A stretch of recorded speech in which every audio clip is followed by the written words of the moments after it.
Hey everyone, and welcome back to my channel. If this is your first time here, my name is Marcus, and this is where I share real stories about life, betrayal, and sometimes justice. Before we dive into today's story, I want to ask you for a small favor. If you find value in what I share, if these stories resonate with you, or if you just want to support someone who's been through hell and back, please hit that subscribe button and ring the notification bell. It really means the world to me, and it helps me continue sharing these stories that I hope can help others going through similar situations. Now, today's story, this one's personal. This one nearly broke me, but it also taught me the most valuable lesson of my life. Sometimes the people who try to destroy you end up being the architects of your greatest comeback. The title says it all. Wife divorced, me while deployed, stole everything. Huge mistake. But the full story is so much more complex, so much more devastating, and ultimately, so much more satisfying than those words could ever capture. So grab a cup of coffee, get comfortable, because this is going to be a long one. And trust me, you're going to want to hear every single detail. Let me take you back to 2018. I was 29 years old, Staff Sergeant Marcus Johnson, U.S. Army, stationed at Fort Campbell, Kentucky. I had what I thought was the perfect life. A beautiful wife named Sarah, a cozy house in Clarksville just outside the base, a golden retriever named Ranger, and a military career that was really starting to take off. Sarah and I had been married for 4 years at this point. We met in college at the University of Kentucky. She was studying marketing. I was in ROTC getting my degree in business administration. I still remember the first time I saw her. It was at a campus coffee shop, and she was sitting alone, reading a book, completely absorbed in whatever world those pages had created for her. Her brown hair caught the afternoon sunlight streaming through the window, and when she looked up and caught me staring, she had this smile that it lit up the entire room. I was smitten, completely, utterly smitten. Our courtship was like something out of a movie, late-night study sessions that turned into deep conversations about our dreams and fears, weekend trips to Mammoth Cave and the Kentucky Horse Park. I introduced her to military life gradually, taking her to military balls, explaining the culture, the brotherhood, the sense of purpose that came with serving something bigger than yourself. She seemed to love it all.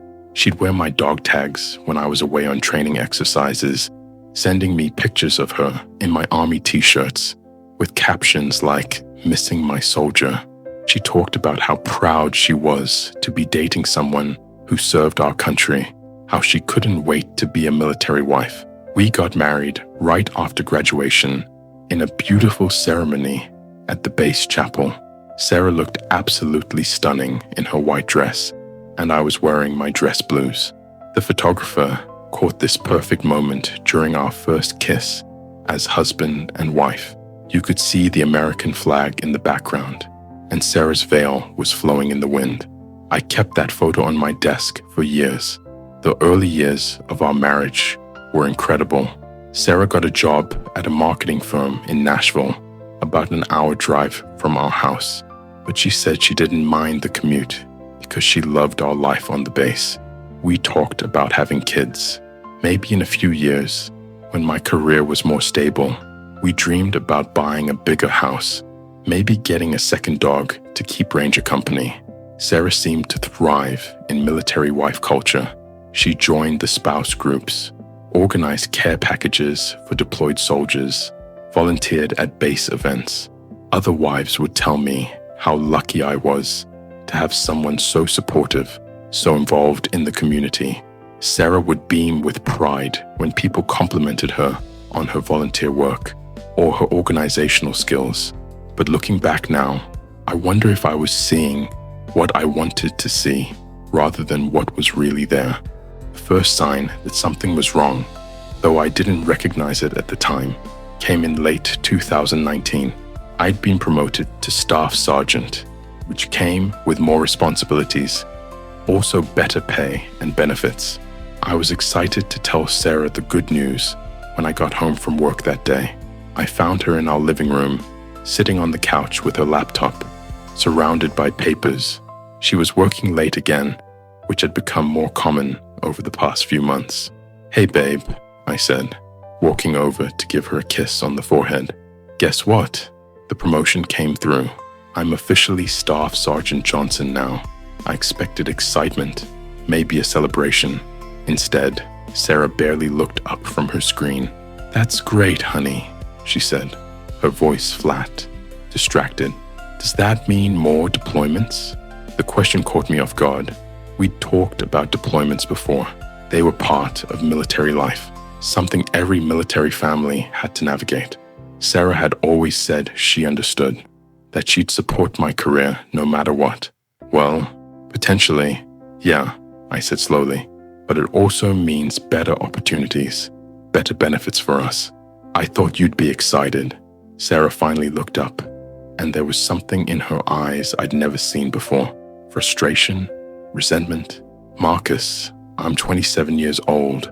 All my college friends are getting promoted at their jobs, buying houses in nice neighborhoods, starting families, and I'm here, an hour away from everything, waiting to see if my husband is going to get shipped off to God knows where for months at a time." Her words hit me like a physical blow. "Sarah, we talked about this. Before we got married, we talked about what military life would be like. You said you were okay with it." "I thought I was," she said, closing her laptop with more force than necessary. "But thinking about something and living it are two different things, Marcus. I feel like I'm putting my whole life on hold for your career." We had our first real fight that night. Sarah accused me of being selfish, of prioritizing the army over our marriage. I accused her of not understanding the sacrifices I was making for our future. We both said things we regretted, and we went to bed angry for the first time in our marriage. The next morning, Sarah apologized. She said she was just stressed about work, that she'd been putting in long hours on a difficult client project. She made my favorite breakfast, blueberry pancakes with real maple syrup, and we talked about taking a vacation, maybe going to Hawaii when I had some leave saved up. I thought we'd gotten through it. I thought it was just a rough patch that every marriage goes through. I was wrong. Over the next few months, Sarah became increasingly distant. She stopped coming to base events, claiming she was too busy with work. She stopped wearing my dog tags. She started working even later, sometimes not getting home until 9 or 10 p.m. When I asked about her day, her answers became shorter, less detailed. The intimate part of our marriage suffered too. Sarah always seemed tired, stressed, not interested in physical affection. She'd give me perfunctory kisses goodbye in the morning and hello at night, but the passion, the connection we used to have, was fading. I tried everything I could think of to reconnect with her. I planned surprise date nights, bought her flowers, suggested couples counseling, but Sarah brushed off most of my efforts, saying she was just going through a rough patch at work and things would get better soon.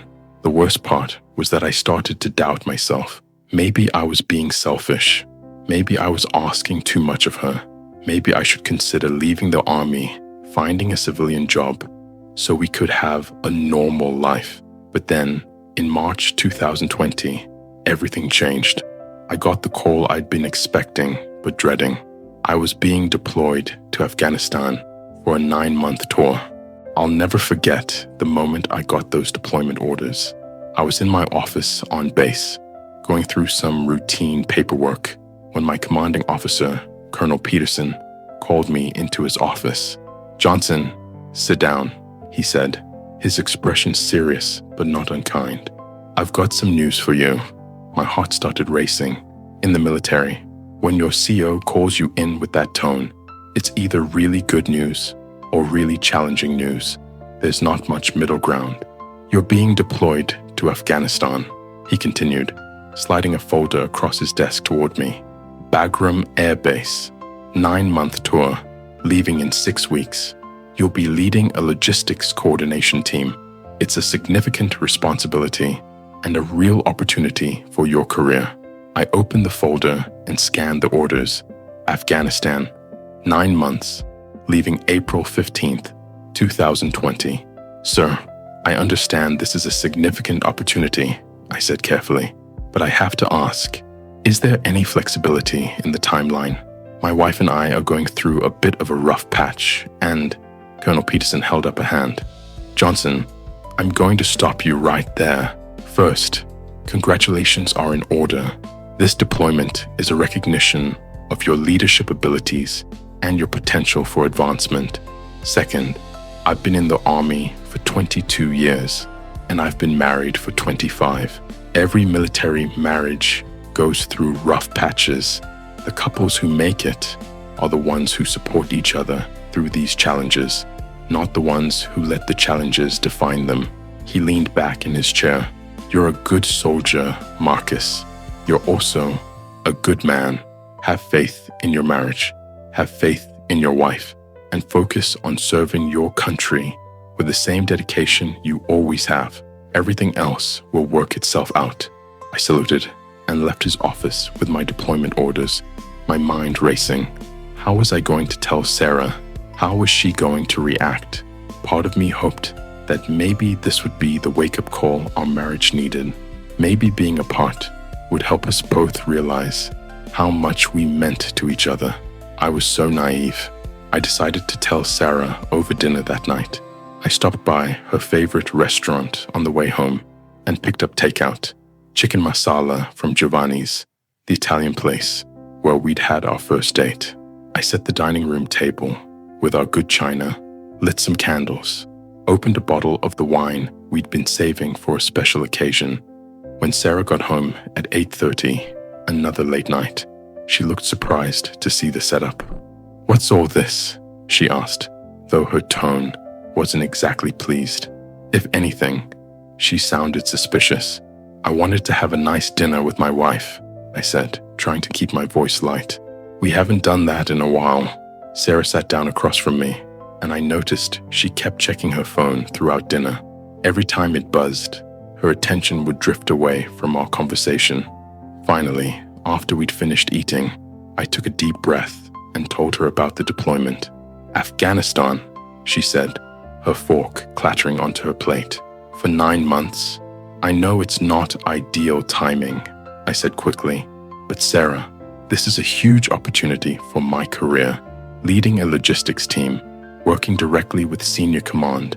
This could set us up for..." "Us?" Sarah interrupted, and there was something sharp in her voice. "Marcus, there is no us in this decision. You get orders, and I have to deal with the consequences. That's not fair," I said. "You knew when you married me that deployments were part of military life." Sarah stood up abruptly, her chair scraping against the floor. "I'm so sick of hearing that, Marcus. You knew what you signed up for. This is part of military life. What about what I signed up for? What about my life, my career, my dreams?" "Your dreams matter to me," I said, standing up too. "But this is my career, Sarah. This is how I provide for us, how I build our future." Sarah laughed, but there was no humor in it. "Our future? Marcus, I feel like I don't have a future. I feel like I'm just waiting for you to come home from work, waiting for you to come back from training, waiting to see where the army is going to send us next. And now I'm supposed to wait 9 months for you to come back from Afghanistan?" The fight that followed was brutal. Sarah said things that cut deeper than any physical wound I'd ever experienced. She said she felt like she'd married the army, not me. She said she was tired of being a military wife, tired of the culture, tired of the expectations. She said she felt like she was disappearing, like she was losing herself. I said things I regretted too. I accused her of not supporting me, of not understanding the sacrifices I was making for our country. I told her that other military wives managed to be supportive, that maybe the problem wasn't the military lifestyle, but her attitude toward it. We both said we were sorry afterward, but something fundamental had broken between us that night. We went to bed in the same house, but we felt like strangers. The 6 weeks between getting my deployment orders and actually leaving were some of the most difficult of my life. Sarah and I tried to pretend things were normal, but there was a tension in our house that was almost suffocating. Sarah threw herself even more deeply into her work. She was staying later at the office, taking weekend trips for client meetings, always busy with something that took her away from home. When she was home, she was distracted, always on her phone or laptop. I tried to use those 6 weeks to strengthen our relationship before I left. I suggested we take a weekend trip somewhere, just the two of us, but Sarah said she couldn't get away from work. I planned special evenings at home, but Sarah always seemed to have urgent emails to answer or presentations to prepare. The physical distance between us grew too. Sarah started sleeping in our guest bedroom, claiming I was tossing and turning too much, and she needed good sleep for her demanding work schedule. We stopped being intimate entirely. The few times I tried to initiate any kind of physical connection, Sarah would pull away, saying she was tired or stressed. I started to wonder if Sarah was having an affair. The thought crept into my mind gradually, then consumed me completely. She was working late constantly. She was emotionally distant. She was physically unavailable. She changed her phone passcode and started taking calls in private. When I asked her about it, she said her company had implemented new security protocols and she couldn't discuss client information around anyone who wasn't an employee. One night, about 2 weeks before my deployment, I couldn't take it anymore. After Sarah went to sleep in the guest room, I crept into our bedroom and looked through her purse for her phone. I felt horrible doing it. It went against everything I believed about trust and marriage, but I was desperate to understand what was happening to us. Her phone was password protected, and I didn't know the new code. I tried our anniversary date, her birthday, my birthday, Ranger's name. Nothing worked. After the 5th failed attempt, the phone locked me out entirely. I felt like the worst kind of person, violating my wife's privacy like that, but I also felt completely lost and confused about what was happening to our marriage. The next morning, Sarah was rushing around getting ready for another business trip, this one to Atlanta for 3 days. As she was packing, I tried one more time to connect with her. "Sarah," I said, sitting on the edge of our bed while she folded clothes into her suitcase. "Can we please talk about what's happening between us? I'm leaving for Afghanistan in 2 weeks, and I feel like we're further apart than we've ever been." She paused in her packing, but she didn't look at me. "Marcus, I'm dealing with a lot right now. Work is incredibly stressful. You're about to be gone for 9 months, and I'm trying to figure out how to handle everything on my own." "You don't have to handle everything on your own," I said. "We're a team. We're supposed to support each other." Sarah finally looked at me, and the expression in her eyes was something I'd never seen before. It wasn't anger or frustration. It was emptiness, like she was looking at a stranger. "Are we a team, Marcus? Because it doesn't feel like it. It feels like you make decisions and I have to live with them. It feels like your career comes first, and I'm just supposed to follow along and be grateful." "That's not true," I said. But even as the words left my mouth, I wondered if maybe it was true. Maybe I had been so focused on my own path that I'd lost sight of hers. Sarah closed her suitcase with a sharp zip. "I need to go. I'm going to miss my flight." She gave me a quick kiss on the cheek, the kind you might give a brother or a casual friend, and headed for the door. "I love you," I called after her. She paused at the doorway for just a moment. "I know," she said softly, but she didn't say it back. That was the last time I saw my wife before my deployment.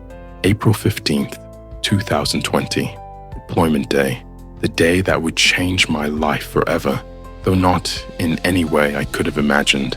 I'd been through deployments before, Shorter ones, training missions, temporary duty assignments. But this felt different. This felt final somehow, though I couldn't explain why.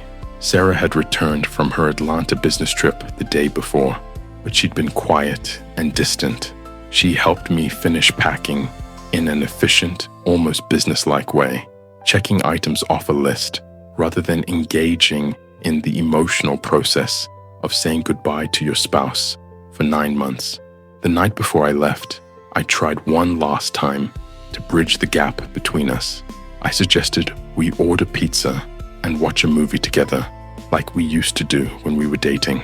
Sarah agreed, but she spent most of the movie on her phone, responding to what she said were urgent work emails. "Sarah," I said during a particularly emotional scene in the movie, "I want you to know that no matter what happens during this deployment, I love you. I love our marriage, and I want to fight for us." She looked up from her phone, and for just a moment, I saw a flicker of the woman I'd fallen in love with. "I love you too, Marcus," she said quietly. I don't know if love is enough anymore." Those words terrified me, but I didn't know what to say in response. The morning of departure was a blur of activity. My unit was leaving from Fort Campbell at 0600, which meant I had to be on base by 0500 for final equipment checks and briefings. Sarah was supposed to drive me to the departure point, but at the last minute, she said she couldn't handle watching me leave. She said goodbyes were too hard for her, that she'd rather say goodbye at home. So at 4:30 a.m. in our driveway, with Ranger wagging his tail and Sarah crying softly, I hugged my wife. "Goodbye. I'll email you as soon as I can," I said, holding her tighter than I ever had before. "I'll call whenever possible. We're going to get through this, Sarah. We're going to come out stronger on the other side." Sarah nodded against my chest, but she didn't say anything. "I love you," I whispered into her hair. "I love you too," she whispered back. At the time, I thought she meant it. Looking back, I think it might have been the kindest lie she ever told me. I picked up my duffel bags and walked to my car without looking back. I couldn't bear to see Sarah standing in our doorway, watching me leave. I couldn't bear the possibility that this might be the last time I saw her as my wife. The drive to base was surreal. I kept thinking about all the things I should have said, all the things I should have done differently. I kept hoping that maybe the distance would help us both gain some perspective, that maybe 9 months apart would remind us why we'd fallen in love in the first place. At the departure ceremony, I watched other soldiers saying goodbye to their families, wives crying and holding their husbands tight, children clinging to their fathers' legs, parents trying to be strong while their hearts were breaking. The love was palpable, overwhelming, beautiful, and I stood there alone, with no one to wave goodbye to, no one to promise to wait for me. For the first time in my military career, I felt truly isolated. Master Sergeant Rodriguez, who'd been deployed 6 times, came over and put a hand on my shoulder. "First deployment without family sending you off?" he asked. I nodded, not trusting my voice. "It's harder," he said simply, "but it's also clarifying. You learn what really matters when there's no one there to cushion the blow. You learn who you really are when you're stripped down to nothing but yourself and your duty." At the time, I thought he was just trying to make me feel better. I had no idea how prophetic his words would turn out to be. Bagram Air Base, Afghanistan. If you've never been to a forward operating base in a war zone, it's hard to describe the mixture of intensity and boredom, danger and routine, camaraderie and isolation that defines daily life. Our living quarters were basic but functional. I shared a small room with another staff sergeant, Jake Miller, who was from Texas and had a wife and 2 young kids back home. Jake had pictures of his family covering every available surface of his side of the room.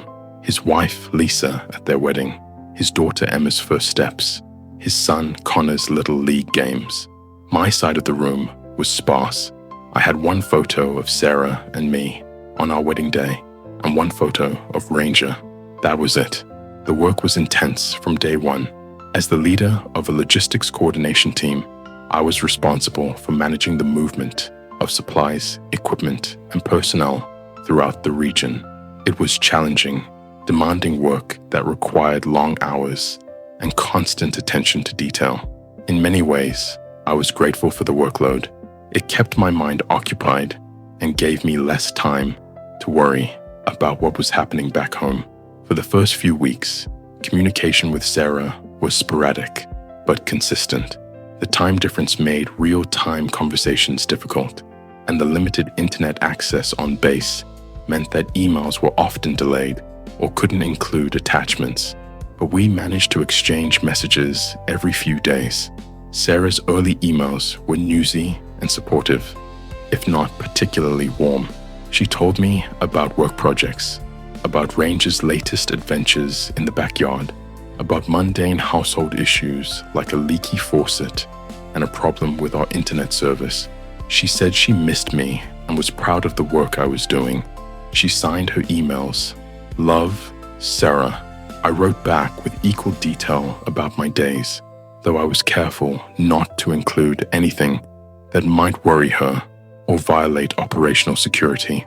I told her about the landscape, surprisingly beautiful in some areas, the people I was working with, dedicated and professional, and the small comforts that made life bearable: decent food, reliable Wi-Fi when it worked, a makeshift gym where I could work out my frustrations.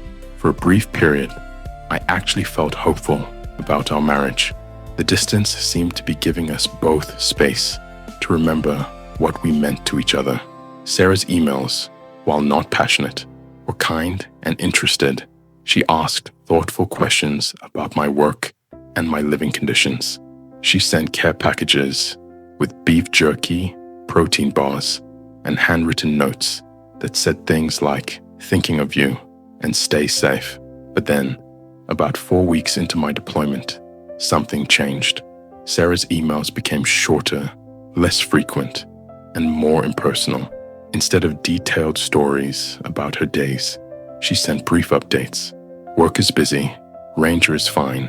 Hope you're staying safe." Instead of asking questions about my experiences, she sent generic responses. "Glad to hear you're doing well. Take care of yourself." Most concerning, she stopped signing her emails, "Love, Sarah." Now they ended with just Sarah, or sometimes just S. When I tried calling her via satellite phone, an expensive but precious opportunity to hear her voice, she was often unavailable. When I did reach her, our conversations felt forced and awkward. She seemed distracted, always cutting our calls short because she had somewhere to be or something urgent to do. "Sarah, is everything okay?" I asked during one particularly strained phone call. "You seem different lately." "I'm fine, Marcus," she said, but there was something in her voice that suggested otherwise. "I'm just busy with work, and honestly, it's hard to talk when I know you're going to be gone for so much longer. It's easier for me to just focus on my day-to-day life here, but we need to stay connected," I said, hearing the desperation in my own voice. "We need to keep our relationship strong while we're apart." There was a long pause on the other end of the line. "Marcus, I need to go. I'm meeting a friend for dinner." "What friend?" I asked. Sarah had never been particularly social. Most of her friends were work colleagues or other military wives she'd met through base events. The idea of her having dinner plans with someone I didn't know felt strange. "Just a friend from work," she said quickly. "I'll talk to you soon, okay?" The line went dead, and I sat in the communications center, staring at the satellite phone, feeling more alone than I ever had in my life. That night, I talked to Jake about my concerns. He was reading a bedtime story to his kids via video chat, and after he finished and said goodnight, I asked him if he'd ever worried about his wife while he was deployed. "Every deployment," he said without hesitation. "It's the hardest part of this job, man. Being away from the people you love, wondering if they're okay, wondering if they're still going to be there when you get back, How do you handle it? I asked. Jake was quiet for a moment. Trust, he said finally. You have to trust that the person you married is still the person you married. You have to trust that the promises you made to each other still mean something, even when you're thousands of miles apart.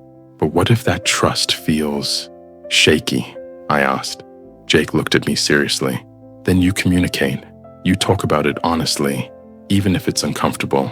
And if there are problems, you deal with them head on instead of letting them fester. That night, I wrote Sarah a long, heartfelt email. I told her I was worried about us, that I felt like we were drifting apart. I told her I loved her and missed her desperately, and that I was committed to working through whatever challenges we were facing. I asked her to be honest with me about what she was feeling and what she needed from our relationship. I never got a response to that email. May turned into June, and Sarah's communication became even more sparse. Days would go by without any response to my emails. When she did write back, her messages were brief and impersonal, more like updates you might send to a distant relative than letters to your deployed husband. I started checking my email obsessively, multiple times a day, hoping for some sign that my wife still cared about our marriage. Jake noticed my behavior and tried to offer support, but there wasn't much he could say. We both knew that deployment put enormous strain on relationships, and not all marriages survived the pressure. The worst part was not knowing what was happening. Was Sarah just busy with work?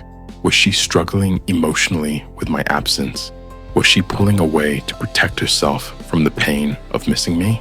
Or was there something more sinister going on? I tried calling her more frequently, but she was almost never available. When I did reach her, our conversations were stilted and brief. She seemed eager to get off the phone, always with excuses about work or errands or social commitments that never used to exist. Sarah, please talk to me, I said during one of our rare phone calls. I feel like I'm losing you, and I don't understand why. Marcus, you're being dramatic, she said, but her tone was cold, detached. I'm fine. I'm just living my life here while you're living your life there. That's what deployment is. That's not what deployment is, I said, feeling frustrated and helpless. Deployment is when couples work extra hard to stay connected, when they support each other through a difficult time. This feels like you're pulling away from me. Maybe I am, Sarah said quietly, and those 4 words hit me like a physical blow. What does that mean? I asked, my heart racing. I don't know, Marcus. I honestly don't know what it means. I just know that this is really hard, and I'm doing the best I can. After that conversation, Sarah's already limited communication dropped off almost entirely. I would go a week or more without hearing from her, and when she did respond to my increasingly desperate emails, her messages were perfunctory at best. I started having trouble sleeping. I was making mistakes at work, small ones, but mistakes nonetheless. Master Sergeant Rodriguez pulled me aside and asked if I was okay.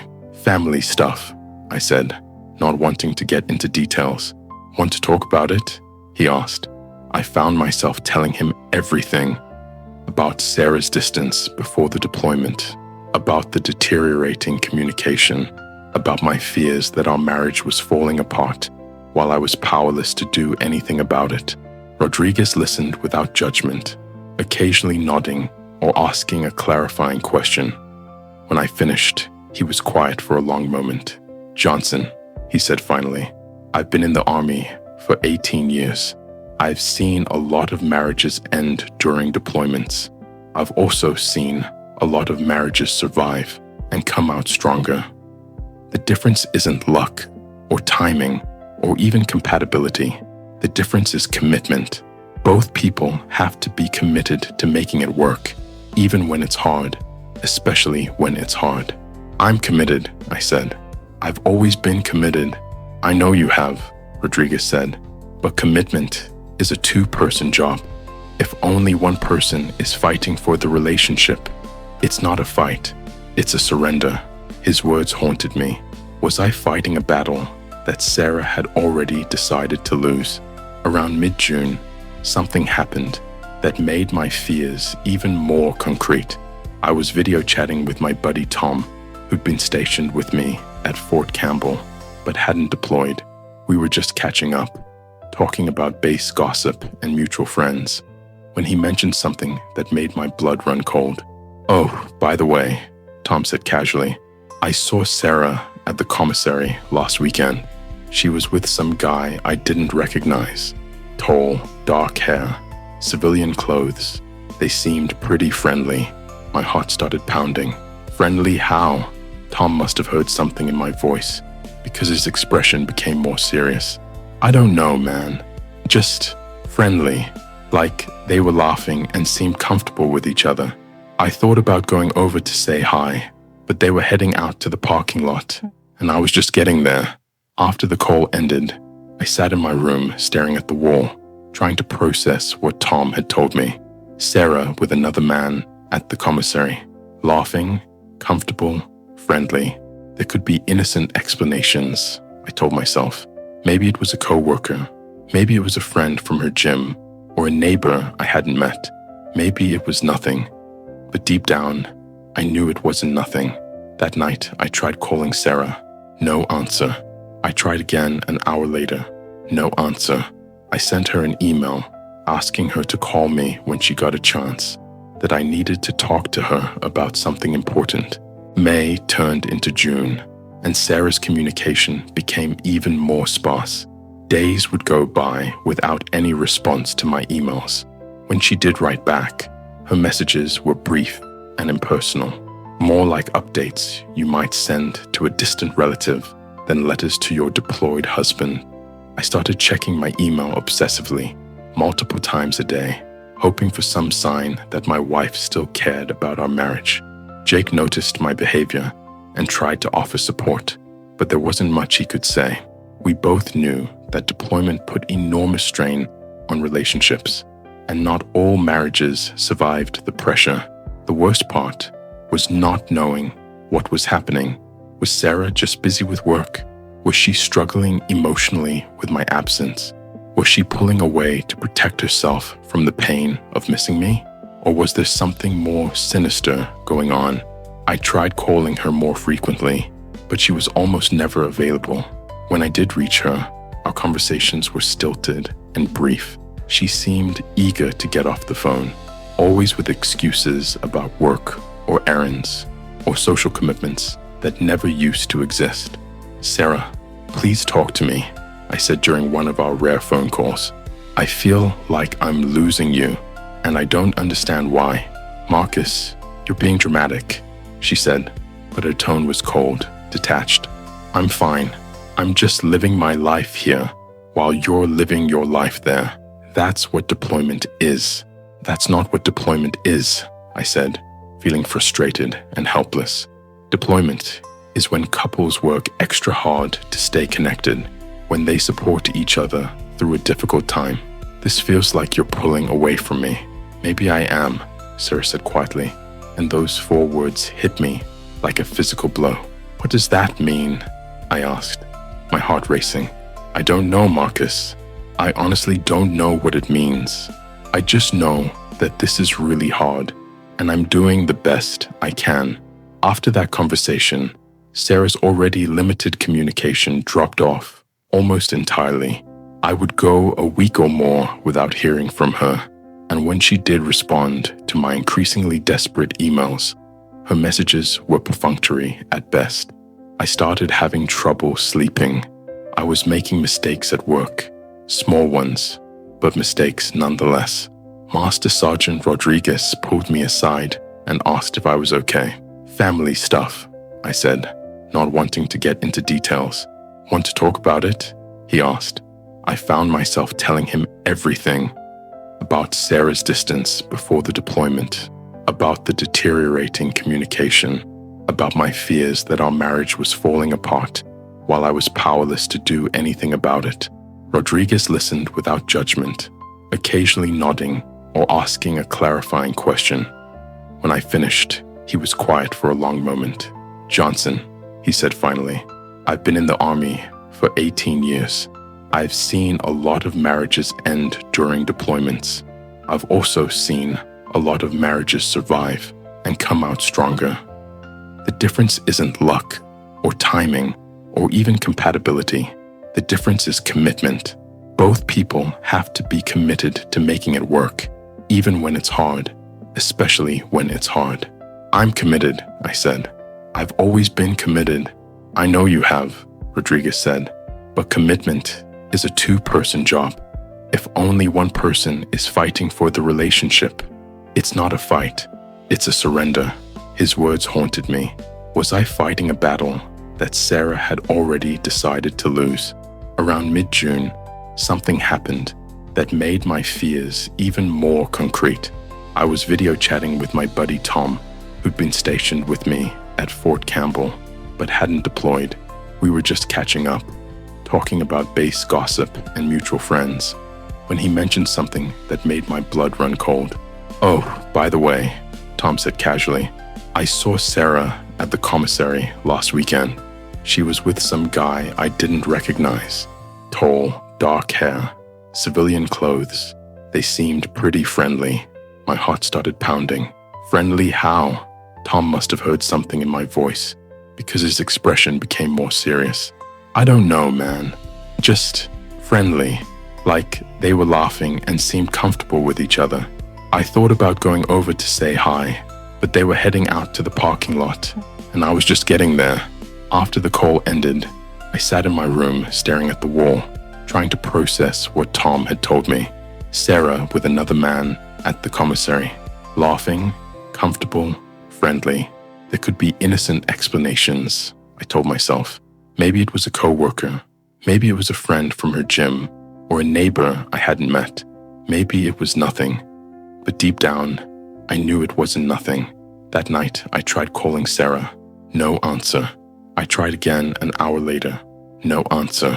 I sent her an email asking her to call me when she got a chance, that I needed to talk to her about something important. She never called. She never responded to the email. For the first time since my deployment began, I started to seriously consider the possibility that my marriage was over. In early July, about 2.5 months into my deployment, I received what would turn out to be the last care package Sarah ever sent me. Care packages were a lifeline for deployed soldiers. They were tangible proof that someone back home was thinking about you, supporting you, loving you. I'd received 3 packages from Sarah since arriving in Afghanistan, all filled with practical items like snacks, toiletries, and magazines, along with brief notes that were friendly but not particularly warm. This package felt different from the moment I picked it up at the mail center. It was smaller than usual, hastily wrapped, and there was something about Sarah's handwriting on the address label that seemed hurried, careless even. I took the package back to my room and opened it on my bunk while Jake was out at a meeting. Inside were the usual items: protein bars, beef jerky, some travel-sized bottles of shampoo, and body wash. But there was also something unusual: a manila envelope with my name written on it in Sarah's handwriting. Inside the envelope was a single photograph. It was a picture of Sarah and Ranger in our backyard. Sarah was kneeling next to Ranger, her arm around him, both of them looking happy and relaxed in the afternoon sunlight.